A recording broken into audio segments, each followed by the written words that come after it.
diri sa Open Door Bible Baptist Church.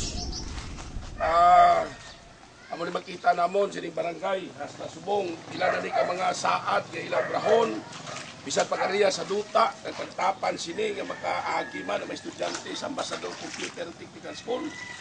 Wa gid si menehimo. Puro lang saad. Kinagubra na lang kami sa putwo para maagihan sa mga estudyante. Pero hindi gid magwanta kay ang tubig wala outlet tungod nga ang mga kanal sarado, ang babasura ginapangula. Kaya wala yasang may maghakot tungod wala gasolina ang tricycle. Sa barangay wala makahakot.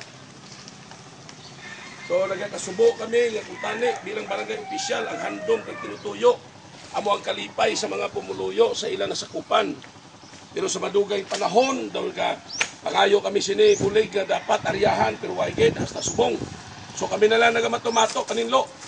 Kag ariya para ang tubig ni magwa kay wala kami sing may mahimo kay ang barangay namon wala man si may mahimo posible way siguro kwarta kag pigado. So bahala na kamo magpamalandong kay dali namang eleksyon.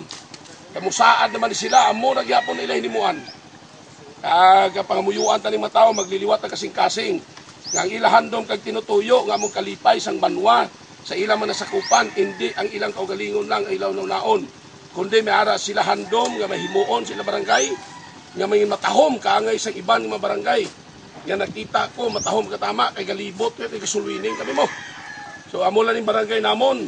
Hindi lang diri hasta dito sa may Charmin Village, hindi magwanta pwede na.